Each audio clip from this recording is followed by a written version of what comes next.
Hi friends, welcome to Lotus in the Light, New Zealand edition. I'm at a park near my son's home, and it is phenomenal. The trees are beautiful. The wildlife here is beautiful. You can see the cow behind me. There's tons of sheep here, all these cool birds and pheasants, and lovely people, and just a beautiful experience. I'm finding my joy right now. Hashtag joyride, right? So interesting. My son keeps telling me how strong the sun is down here and how, if you're going to be outside for more than an hour, you really need sunscreen. And last summer was the first year that I really spent a lot of time outside. I used to just never go outside. I never allowed that for myself. And now nature is so important to me. So last summer, I spent an enormous amount of time outside. And I used to be very cognizant of protecting my skin from the sun. And even with my kids, I would douse them in sunscreen, and we went on vacation and I'd put sunscreen on them every hour, and I was very obsessive. Last summer though, I just felt a sense, my intuition told me, you don't need sunscreen. Just surround yourself in the light as protection, and trust and believe. And so that's exactly what I did. Before I stepped outside, I would wrap myself, I would just imagine the divine, all-powerful white light of God protecting me. And I would say, and ask for that light to protect me from anything that's not good for me, any energy that's not good for me, or for my highest and best good, but allow in everything that is good for me. And I felt very confident and had complete faith and trust in that. And I never got sunburnt once. I never even got a little too much sun once. The exception to that was when I went to Florida for my 50th birthday. Some girlfriends of mine from high school, we were all turning 50 that same year. We went down, and I had lived in Florida for 5 years. I know how powerful the sun is, and I was like, I'm just not taking that risk. And I wore sunscreen with a little bit of guilt around it, in that it's like, well, what do you believe, Jennifer? What do you believe? So fast forward now this year, because I'm, at home it's winter. So now here I am in New Zealand. My son's talking about sunscreen. I'm like, what do I believe? And here's the thing. I do believe that I can surround myself in light, and that it will completely protect me. And in fact, I believe that as we incorporate universal laws and they become, as we start to understand them and we start to fully embody them, I don't even think we have to think about it anymore. I think it just is integrated into who we are. But my son brings this to my attention. I start questioning myself. He keeps saying the sun's really powerful down here. And I'm like, so my hesitation told me everything I needed to know. I have not, even though I do believe what I'm saying, I have not fully integrated that belief yet. So, a belief, moving from belief to a knowing, is a process. And so how often can you think of something that you say, well, I believe this, but your actions say otherwise, right? And that's okay, because it's part of the journey of enlightenment. And so I totally believe I could be here without any sun protection, and that the divine light would protect me if I call upon it to do so. But the fact that I have some hesitation about it says my belief system isn't fully there yet.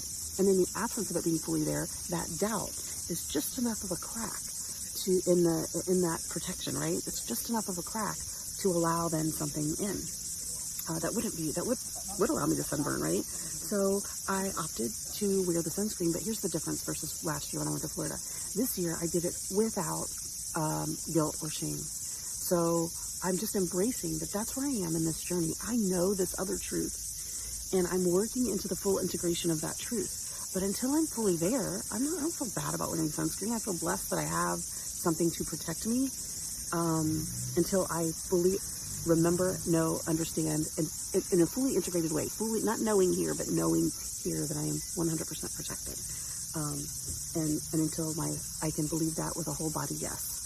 Meaning that there's no resistance in my gut, in my heart, there's no part of me that says, is that true? Is it not true? It would be a full body, yes, that's true, right? So I know here, Spirit's reminding me and allowing me to remember this, but it just hasn't been fully integrated yet. So that's my journey, and that's my challenge on this joy ride this year, is to listen. There should be no other, if we are truly living the way that we were designed to live, if we were truly experiencing this earth experience the way that we really want to, deep down inside, there should be no other guidance system, no other influences in our decisions other than how we feel. Meaning if something, I actually said this to my son, and I think he would be okay with me sharing this. He's a professional musician in an orchestra. And I said this to him. I said, there should be no other GPS, no other guidance system other than the way you feel. And he said, but what about if your feeling is, so what if, for example, my feeling was that I'm too afraid to put myself out there to be in an orchestra? Granted, he's already out there, but he's using his own life as an example. And I said, okay, then say, thank you for that fear. I know that there's truly nothing to fear in this life. So the fact that I feel fear about it is just telling me that there's some beliefs that are out of alignment with my divine self, with my soul self, that my soul knows isn't true, that I'm believing for some reason. And so I'm going to honor that feeling. I'm not going to feed into the fear by forcing myself into an orchestra. And my comment to Drew was, even if you know deep down inside it's where you're supposed to be, what that fear is telling you is that there's still a hurdle that's going to keep you from experiencing it to its fullest expression of joy, to its, you've got some stuff to work through. So saying thank you for the fear instead of being angry or mad about the fact that you feel scared, or instead of listening to the pressures of people telling you that just do it anyway, just do it, instead sit back and just follow your joy. And ultimately, even if that takes you on a whole different career path, let's say, or a whole different path in life, what's going to happen is the feelings of not being where at a soul level you need to be is going to feel worse than the fear of going into that orchestral experience, because deep down that's where you belong. So you follow this other path, and eventually you're like, this ain't it for me, and slowly your feelings are going to start bringing you back into alignment with who you really are and whatever the things are on your soul's bucket list that you came here to experience. And that is different for everyone. So don't be afraid to follow your joy, even if that joy isn't the ultimate joy, or even if that joy is leading you to things that aren't on your soul's ultimate bucket list. It actually, or if it doesn't feel like it, I would say it actually is leading you there. But what it's doing is it's taking the path that's going to allow you to overcome all the hurdles that you need to overcome to actually be able to experience it and enjoy it. Does that make sense? It's taking you on the perfect path. Follow your feelings. And I'm going to even be as bold as to say, even if those feelings take you down a path that we would perceive in this life, that the narratives we have been told would say, this is bad, this is unhealthy, listen, I get it. Like, there are things that we could do. You could choose to take a drug, for example, that could kill you instantly from this human experience, right? People would say, that's bad, don't do that, this is terrible. And somebody might say, well, if I'm following my highest joy, doing that drug is what brings me to a place of peace, a place of relief. Now, I'm not an advocate. Like, I don't think that that's anyone's highest and best path. But what I'm saying is, we're each in a different place in our lives, and we just have to follow what's going to bring us that peace and that joy in that moment, because it's in those moments of peace and joy that we find clarity, that we hear spirit, that spirit says, try this is even better. And it's when we can remove ourselves from fear, from guilt, from shame. Guilt and shame are just expressions of fear, right? It's the world has told us to think this way, to judge this experience, to judge this thing, and the fact that I want this thing, or I want this experience, or I'm doing this thing, or I'm doing this experience, I should feel bad about it, I should feel ashamed about it, instead of saying, thank you, that this experience is here to meet me where I am, to bring me to a place of peace and solitude and whatever expression of joy, of gratitude. Those are the energetic places that we need to be. Those are the fruit of the spirit. Sorry, that word wasn't coming to me. Thank you, spirit. Well, those are the fruit of the spirit. That lets you know that you're in the right energy to actually hear guidance and know which direction to move. But we have to get over the belief systems that keep us bound in shame and guilt, because the fear, the shame, the guilt, all of that stuff is what cuts off the flow of the divine inspiration. It's what cuts off the flow of the divine wisdom. It pinches all that off, because we can't be listening to our thinking mind and our spirit at the same time, our higher mind at the same time. We're in one or the other, and you have to choose: is your higher mind the GPS, or is your thinking mind the GPS? Sorry, somebody's talking to me. And so, who is it that you're going to follow? The higher mind or the thinking mind? And the world would say, of course, your thinking mind.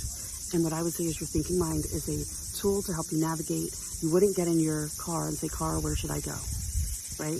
Your body is also, a tool to help you, a resource to help you navigate this experience. You don't get up in the morning and say, okay, body, where should I go? Right? Your body, everything serves a purpose, and your thinking mind's purpose is to protect you as you navigate, right? It's also to bring reason, rational thought to particular experiences, maybe to work you're doing, help you to organize things. It's to do all those things. It's not to be the guidance system, though. And when we allow it to be the guidance system, because of its natural instinct to want to protect, and because it's limited in its understanding of what's around, it's always going to guide us to narratives and ideas we've been taught about things that are dangerous or things we should be afraid of.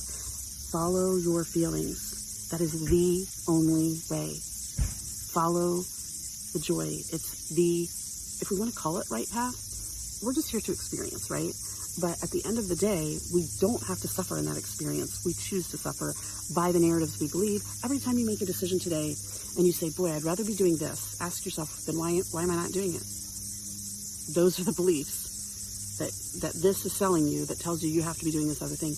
And even if you have belief systems that say, I have to be at work today, say, well, what can I do? How can I think? What can I do to get into the good feeling while I'm doing that thing until I come to the belief that I no longer have to do that thing, right? So just finding your best joy in each moment and follow that. And when you don't feel joy, that's also a spiritual indicator that, okay, there's a different path, a different direction I need to be going. Okay, so anyway, I don't know how I got there and on this rant. I'm truly just blessed that I put on my sunscreen, because that's where my belief system's at right now, and telling me that that's what I need right now. And I'm not going to be ashamed about it. Okay, I love you all. Peace out.